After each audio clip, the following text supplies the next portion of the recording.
We are live.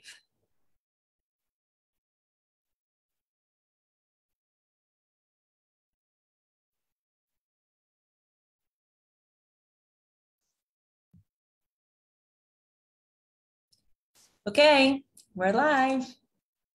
Hello, Facebook. Hello, Facebook. How are you, Rachel? I am well. I am pretending I'm on my very realistic background. I can see Palm that. trees and yeah. In your beach house, basically. Yes, this is what social work will get you, a beach house. Crack myself up. No, it's still got the summery feeling. So okay. Well, one can only dream. One can always dream. Right. And dreams are good. Dreams are great. Yeah. Excuse me. I think we'll just start. People all right, let's do it. And I'd like to start on time for the sake of the people that were on time. Ooh, okay. Okay, good. So, hi, good evening, everybody. My name is Mirit Hoffman, and I'm an attorney. And my main focus is estate planning and elder law, which basically means wills, medical directives, durable power of attorneys. And I advise on estate and tax issues regarding my clients who have dual citizenships, US and Israeli. And from my exposure with this age group, I realized that there are many, many important issues to do with elder law and elderlies and nothing to do with the law. And so I decided to host these talk sessions with other professionals that work with the elderly or can help and advise the elderly. And today we're talking with Rachel Weinstein, my favorite social worker. Thank you. You're my favorite lawyer. Oh, I just one of my favorite lawyers. Yes. Hi. And we're going to talk about Chagim and elderly parents. Correct. So for the sake of people who do not know Rachel yet, which I don't understand personally how that's possible, but for the sake, why don't you first introduce yourself before we start? So my name is Rachel Weinstein. I am a social worker in private practice. I'm in Beit Shemesh, but I see lots of people all over the country. Zoom is a beautiful thing. I'm licensed in Israel and the state of Illinois, which is where I'm from. And I work with really a variety of populations. I work with elderly clients. I work with children of elderly clients. I also work with the LGBTQ community, particularly within the Jewish and Orthodox realm. And a lot of my experience is both hard-earned, and also I was a hospice social worker for about 15 years in the States. And when you work for hospice, I know a lot of people get, I've been told, oh, that's very sad. It's very depressing. It was actually really beautiful work. And one of the things I loved the most is that I met lots of people, all ages, all shades, colors, religions, races, whatever there is, whatever variety is available, I met them. And that was a real gift. So. That's amazing. Well, I'd like to start with a story. So a person who will we not name, a friend, I met her at the supermarket and she was saying to me, we were talking about Chagim because that's going to be the main topic in the next couple of weeks for everybody, I guess. Right. And I was asking her who's coming, what's she doing? And she said to me, her parents are coming over. They're 85 plus. And I was saying, oh, that's wonderful. And she said something like, yes, it's wonderful, but her eyes were not really happy. And I said to her, okay, talk to me, what's going on? She goes, yes, it's wonderful. I love them. I love having them, but it means that my Chagim are going to be slightly different. And I said, what do you mean? She goes, well, I hate kvetching. I don't like kvetching about it, but my mother is, finding it difficult to walk too far. She's actually thinking maybe she'll stay home. She won't go to shul. And I bought all these seats and I'm not sure what I should be doing. And also I'd like to go to shul. For me, it's more spiritual to daven in shul, but then I feel bad about leaving my mother home. So maybe I shouldn't. Like all these dilemmas that are going in her head. And she goes, and also inviting people over Should I, shouldn't I? I'm not sure what to do. Sometimes my parents fall asleep at the table because they're getting old and it's fine. And if it's just us, it's fine. It's totally fine. But what happens if I invite people over? Maybe they'll be embarrassed. I don't want to embarrass them, but it would be nice to have other people as well. There's like 4 meals, 4 meals. Yes, you're doing the mental calculation. I already calculated it. It's 4 meals. So she wants to have people over. So she was like talking about all these things, and I was just nodding my head, thinking, it's a challenge. It is a thing. Right. So why don't you talk to us a little bit about this? What is your input about it? So it's funny. One of the first things I can hear someone. I'm so sorry, my pachad is moving a little bit. I can hear some people, whoever those people are, saying, don't complain, you should be glad you have your parents, right? I've heard that. I've heard people say that. And look, I'll say it as someone whose parents have passed away. There is a ring to that. However, please don't say that to people, because people are allowed to be grateful or ungrateful. It's really okay if they're ungrateful. Nobody knows what anybody else's relationships are with their parents. Right. It's also okay to be grateful and to say, what am I going to do? It's really okay. One does not negate the other. And again, I some people I know have said, not necessarily to me, but things that I've heard in general, like just be grateful. So many people don't have their parent. It's okay. So first things first, it is okay to kvetch or to be upset or to just say it like you're feeling it. First of all, the Chagim for everybody, even from the people who never like holidays to the people who cannot wait to step into shul, they're hard. It's a lot of labor. It's a lot of hard work. Whoever is cooking, you're going to be on your feet a lot. Let's just say it like it is. There's a lot of praying, and that takes energy. And I'm not saying that any of that is, God forbid, bad. But it's a lot. It's intense. And this is a whopper of a month.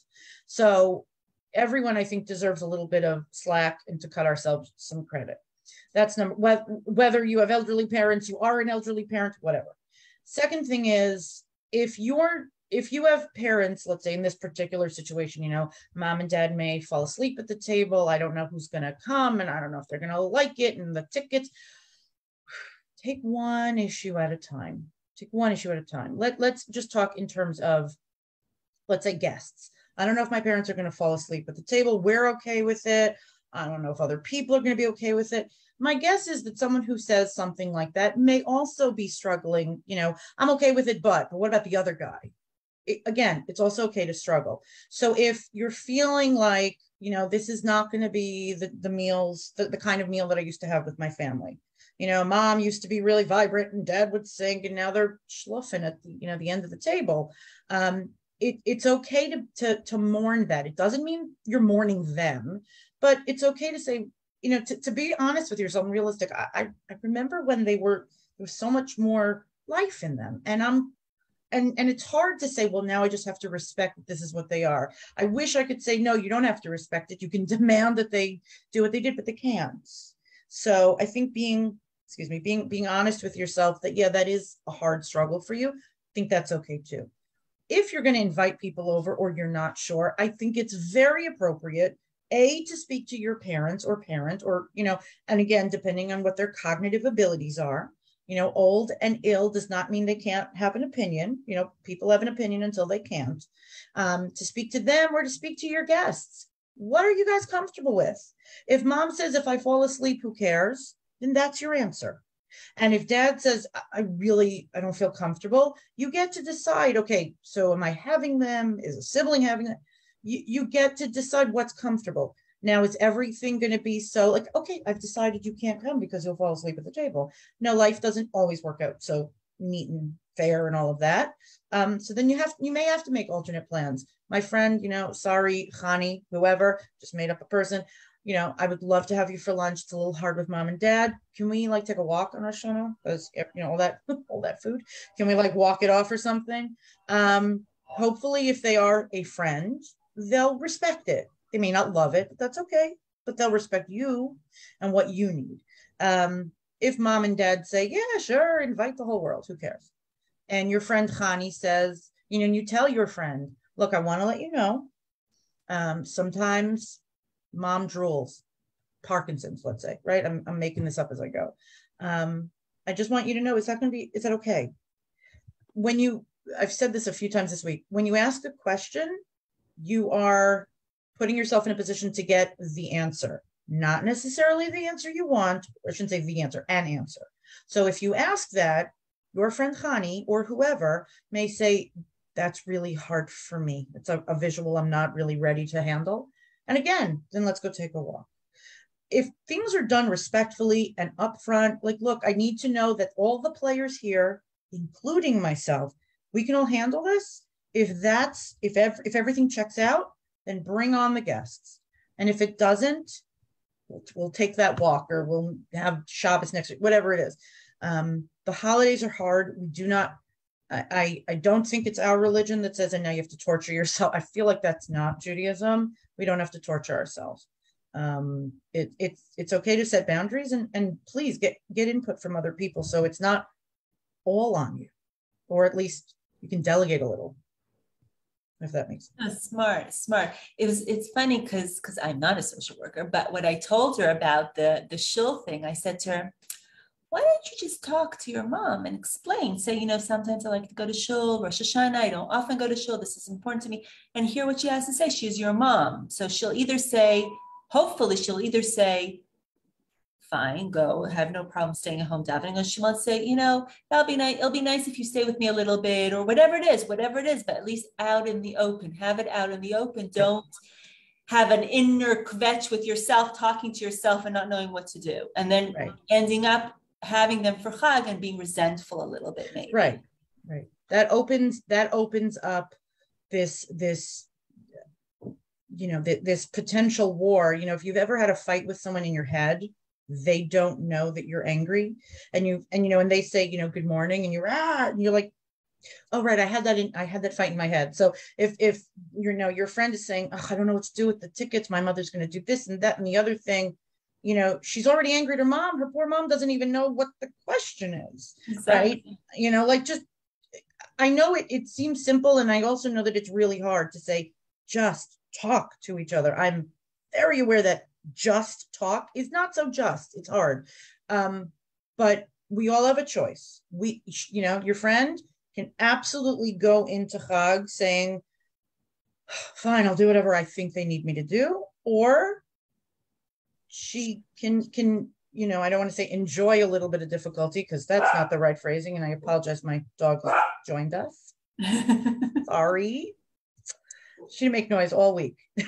Tonight, well, she knows there's a Zoom. She knows. Yeah, she wants to be heard. But anyway, she can either decide, I'm going to take it all on myself, or she can say, okay, it's going to be a little uncomfortable, but wow, it'll be nice to clear the air.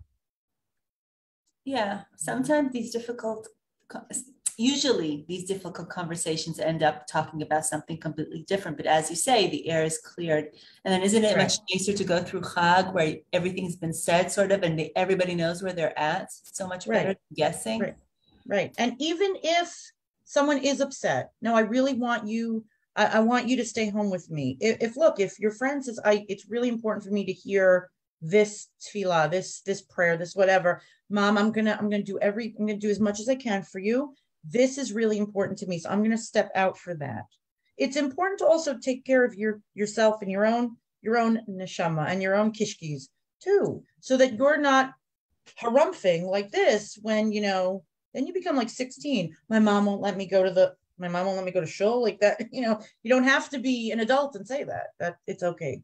I'll just add that if you share a relationship with your parents that is less than pleasant, my guess is that all of these issues are going to be amplified for all parties. And then I think that's definitely, we talked about that once before, that's a separate issue, several separate issues, but know that whatever your relationship is with your parents, it's going to go through, it's going to be very similar throughout.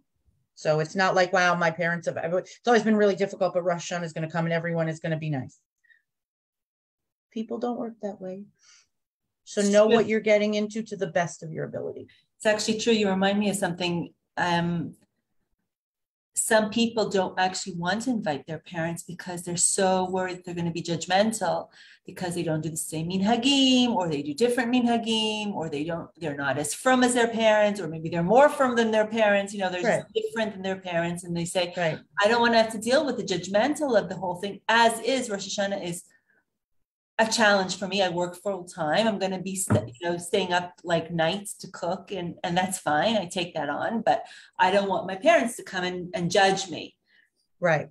And then, if you take the flip side, if you talk about the parent themselves, then the parent either needs to learn to chill out and say, okay, that's fine, but this is her house or his house, whoever's house it is.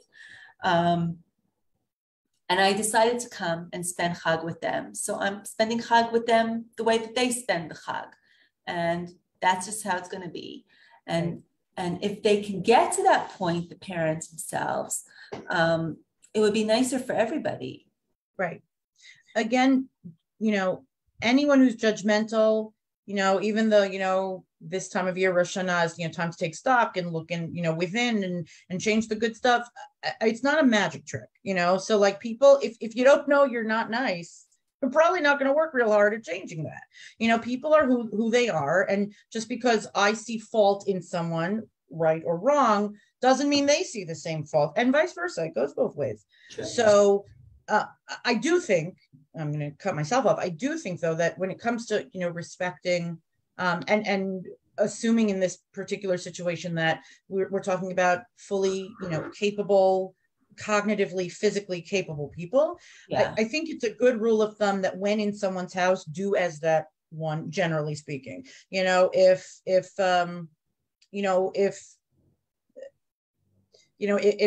your minhag, if your custom is to have fish heads, and the house you're going to only does a sheep head or sheep's head, it may be unappealing. I mean, God bless whoever can do it. It's a little visually uncomfortable for me. But look, if I was in someone's house and they said, we're, sheep's on the table, I'm going to have to deal with that. And it is not my place to be a 5-year-old and make, noises. It's also not my place to scrunch up my face and make faces. It's my place to go, okay, if it's really that hard, I shouldn't be there. Or I'm going to excuse them. That's when I'm going to the bathroom. If I'm in someone else's house, I got to play by their rules. We're not talking about, in this house, we don't even keep Rosh Hashanah. So I don't want your ritual stuff. Again, I would highly discourage, as someone who did not, I wouldn't have, even when my parents were around, I wouldn't have gone to their house because it wasn't the Rosh Hashanah that I keep now.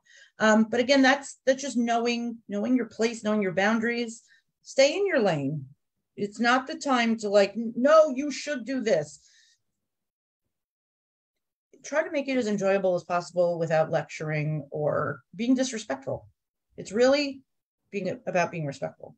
That's true. And if you think about it, it's really not about the fish head or the sheep's head. It's really not about the honey and the challah. It's really about family and patience, lots of that, and acceptance. Right. So that's really what we're aiming for during the whole year, but especially during Rosh Hashanah. So that's what we really need to aim for. Right. Holidays also, some holidays have sort of more emotion connected to them.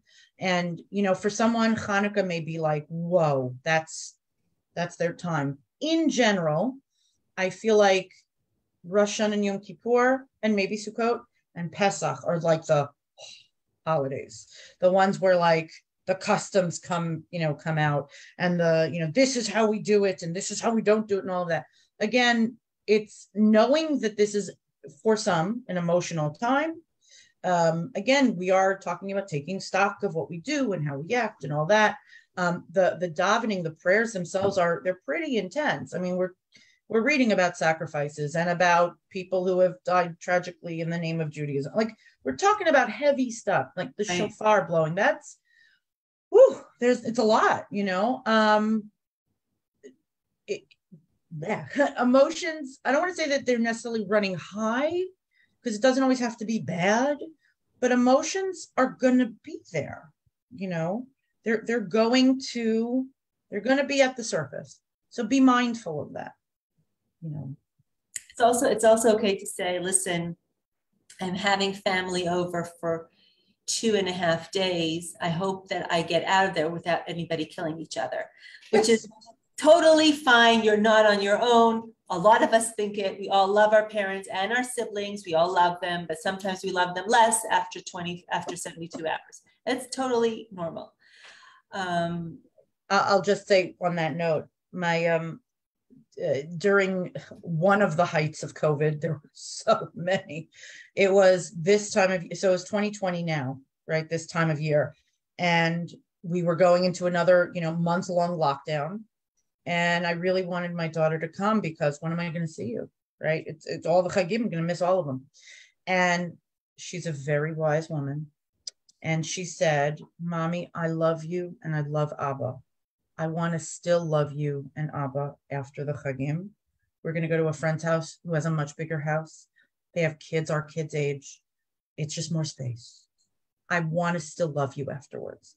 It was really hard to argue. It was hard to fine, I want to love you too. Yeah, I was a little bummed, but it was really a smart decision. It was smart. So yeah. Sometimes it's better to be smart than to be right. In this case, she happened to be both, but don't tell us. What about dealing with loss during Chag? That's a big one too. It's a biggie. Again, different times of year, and it doesn't always have to be a holiday, but holidays are really like landmines for, especially when there's loss. And loss is very, very unique. Even though, if you say Yisker, look, there are some Yiskers I've seen that, as someone who gets to stand there with other people, some years I watch people zip through. I'm not watching them, I'm doing my thing, but I'll notice a head goes up a little quicker than maybe I did or somebody else did. That's okay.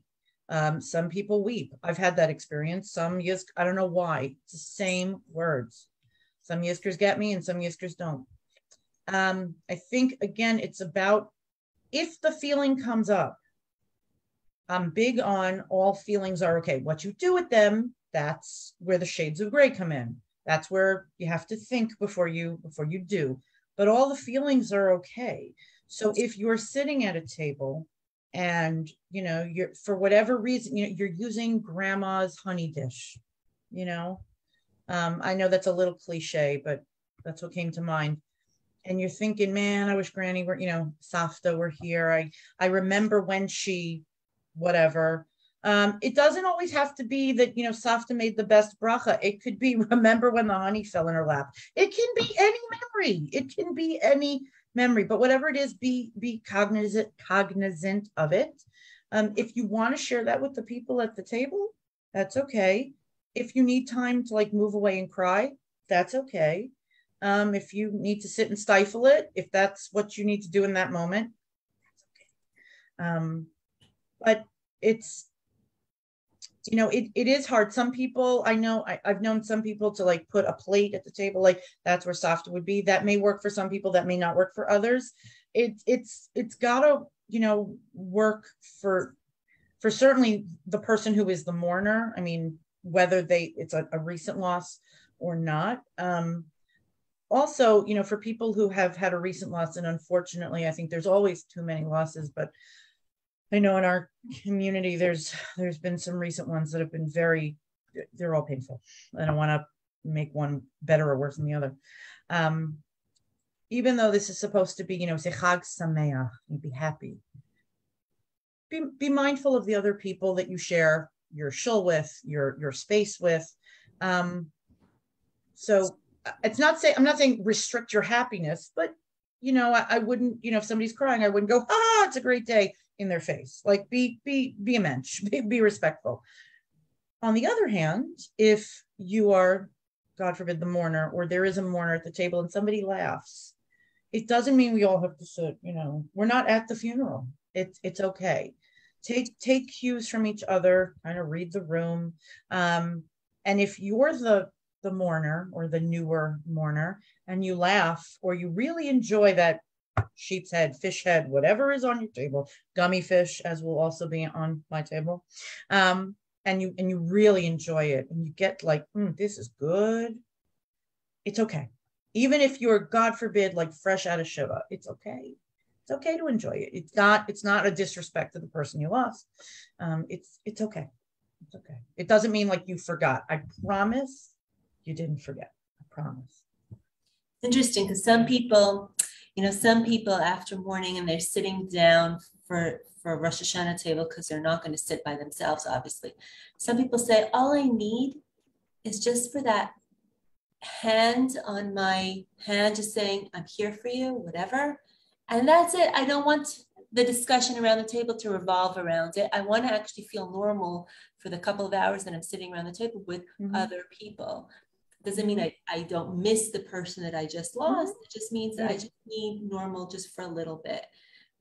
And it's funny because from the other point of view, as you said, some people might say, oh, that's weird. She's actually laughing, or he's actually having a good time. How is that possible?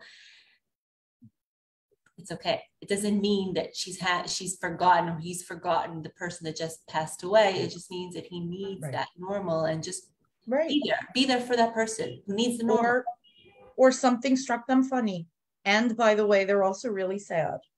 If you've ever been sad about something and someone will, okay, I've had this happen. Someone looks at you and goes, by the way, your head thing is falling off. It's like, are you kidding? It has to be the right person, to be very clear. But it's like, are you kidding? I find, you start to laugh and you're like, okay, I'm sad and laughing. Don't do, it's funny. It is funny because it's ridiculous. Like I'm feeling two emotions at the same time. People can feel more than one emotion. Also want to say, if there's more than one mourner at the table, if there's, someone who just lost a mom and all of the siblings are there, and they're all dealing with their, one is like, wow, this is amazing, soup. And the other is, oh, mom used to make that soup. Again, it's about respecting each other. I wish I could say this is the rule book. Do this. There is no rule book. Every loss means something different. What's memorable to one may not be memorable to someone, or not as much. Just respect each other. Check in with each other. Ooh, I laughed real loud. Are you okay? Yeah, it's fine. I'm in my head. You be in yours. It's all good. It's all good. Again, that will flow a lot easier if you're talking about a family that in general respects each other. Again, very nice, loving families don't become, like this because of a death, or because there's a cognitive loss, or because dad needed to go to bed after Kiddush, or because mom ate Rosh Hashanah dinner before you lit candles. Whatever it is, just check in with each other. It's very much about communication. It's very much about being honest with each other. It's very much about, if your parents or their parents, whoever, whatever elderly relative might be there, check in with them. They have opinions. They're still alive. Talk to them. It's really you don't have to run the entire show by yourself. Even if you're in the kitchen making, the 19th loaf of challah by yourself, and everyone else is asleep and you're a little grumbly. You don't have to do all of it, right? You don't have to daven for everybody. I mean, like literally, like I'm now going to say shacharis for every single person here. Like that's a lot. You can delegate, or you can just let people be people. It's Look, I had I don't remember when it was. It was quite a while ago, sitting at a table with not for Rosh Hashanah, but it doesn't matter, with a relative who had dementia.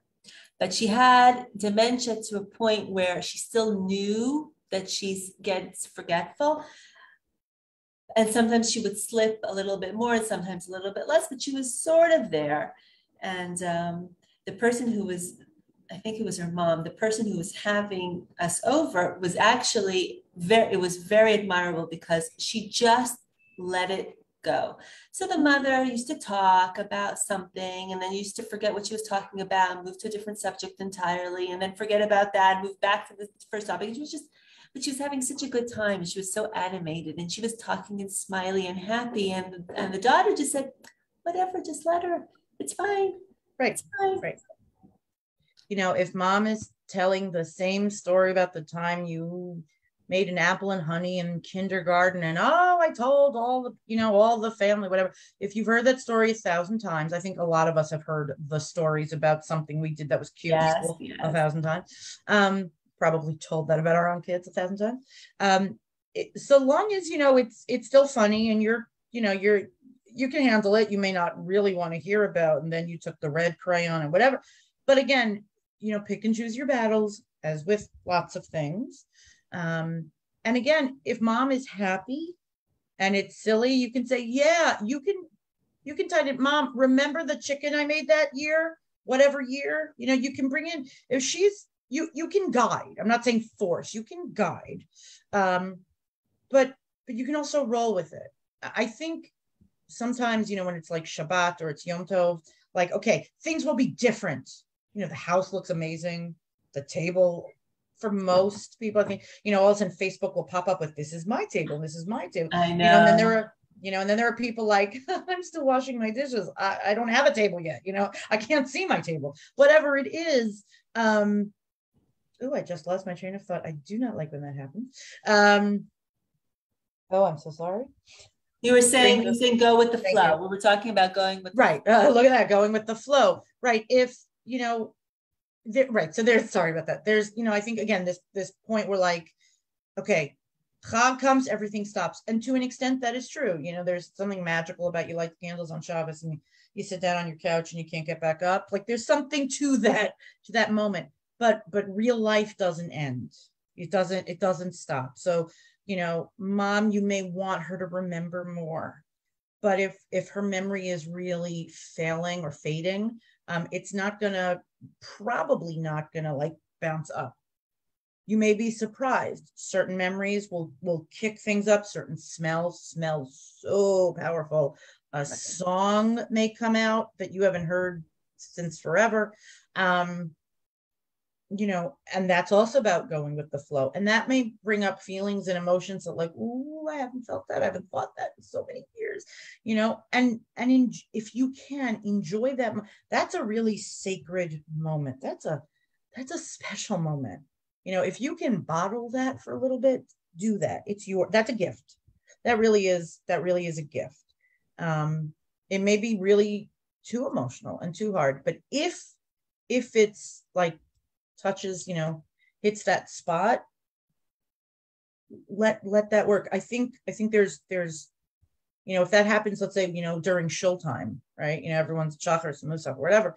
And you have that moment with mom or dad. I'm not a rabbi or a posek or any of that stuff, but I feel like that's a very prayerful moment too. Absolutely. I would hate for someone to lose that because I got to run out the door. Again, I'm not making a decision for anybody who's listening. But I feel like that's a really holy moment. It's a godly moment. And if you get it, grab it. You may not get more. So if you got it, I'm going to cry, hold it. It was actually beautiful because she was very smart. She said, I'm just letting mom talk. She's having such a good time. And at the end of the meal, she actually remembered who we all are. And she thanked us for coming. She for a second, she thought she was the hostess. It was very nice. She was very nice. Right. And the following year, she passed away. So the daughter was saying, and I remember when I went to the Shiva, the daughter was saying, that Rosh Hashanah, she was special. It was special for us. She was so enjoying it. She had such a great time. She didn't remember anything of it. She didn't remember the next day of it. She didn't remember, but she had such a good time. But your friend did. Moment. Your friend did. Yeah. And she said, I had such a good time watching my mom that it was worth it. Right. If somebody's having someone at their meal, to parent, aunt, uncle, whoever, and I think we talk about, the sweet forgetful moments, even the annoying but sweet forgetful moments. But there are also people whose, dementia or illness or whatever it is not as sweet presenting. The person who needs to fidget and is moving the china or moving the apples, whatever it is. I would love to say just have an aid. That statement assumes that you have all the resources and finances in the world, and that's not really fair of me to say. If you do have those resources, please use them, please access them and use them. But if you can have someone at the table, or a rotating set of someone's at the table, whoever, that I'm going to sit next to mom, even if I'm not sitting in my regular spot, because I'm going to help her. And if I see that she's getting a little feistier, or a little, forget feisty. Feisty is a nice word. I mean, I think it's a nice word, but it's not, disruptive, right? But if it gets to that point, it's okay to say, Mom, let's go move to the other room, the other table, the other side, or making sure that there's cutlery in front of her that isn't going to break. If she throws or tosses, again, and these are very real behaviors that sometimes happen. If she throws the paper cup, no one's gonna get hurt. No expensive china will get destroyed.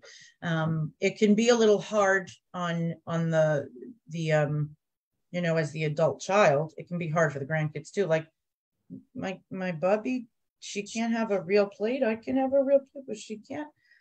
Education's important. It's okay to tell your kids. I think it's important to tell your kid, Bubby can't eat on the plates the way she used to. So we want to make sure that we give her kavod, we respect her, and we give her the plates that she can. Why did Bubby throw that at me? I didn't do anything wrong. You're right. Bubby's head isn't the way it used to be. She thinks differently. And sometimes she thinks that you're someone you're not, or she may throw something. It's really not about you, sweetie. And that's, painfully difficult to explain, but be honest, I wouldn't, that's not a good time to come up with a smart aleck comment. I told you if you didn't behave, no, don't connect the two, don't like Bubby is not punishing you. Bubby is in her own head and isn't quite sure what's happening and throwing things. So if you can, again, if you can assign yourself, maybe somebody else, because you're allowed to eat too, and you need your strength and your nourishment and all that. If you don't have that aide, that caregiver, if you can have sort of a rotating, or if it's one person to be by their side, so you can kind of navigate traffic, so to speak, and take care so that everyone else is doing their thing to the best of their ability, and you're also monitoring what's going on, let's say, I keep saying, like, that end of the table or whatever it is. No, smart. It's smart. Basically, it's just being aware. It's being okay with what's going on, trying to be, and sometimes not okay, and communication is really key, either with the parent themselves, with the children and the parents, with the guests. It's really all about communication. I mean, we're doing a lot of communication with God and Rosh Hashanah, but really there's a lot of communication going on with family members that sometimes just need to be done, whether we like it or not. Right. And clearing the air is important. And I just add one last thing, my signature line. I've heard different schools of thought on this. Sometimes if you see someone helping the elderly, Bubby, Zadie, whoever the person is. Sometimes people love to give, like, laud them with praise, like kind of like over the top. You're amazing. The way you act, and like lots of, brachot, and that's really nice. I think we all like a good compliment, but know when to stop. Like, it doesn't have to be, you're going to Gan Eden. Like, okay, like, I'm here now, like, back up a little bit. Again, you also have to know your players. Some people can get away with saying something that others can't. Right. But, I do think it's a beautiful thing to say, I'm really, wow, that looks like it was really hard. And I'm just kol hakavod. It was a beautiful thing to watch you take care of your mom. I'm proud to know you. Like, that was incredible. But again, the same way, if you see someone and you think they look pretty today, whatever age they are, you wouldn't probably go through like this thesaurus in your head. You're beautiful and you're amazing and you're gorgeous and you're stunning. Like, oh my gosh, stop. It is scary. It is, look, I think we see our future lives in other people's lives. Sometimes like, oh gosh, my mom is aging. I'm scared to, to go through this.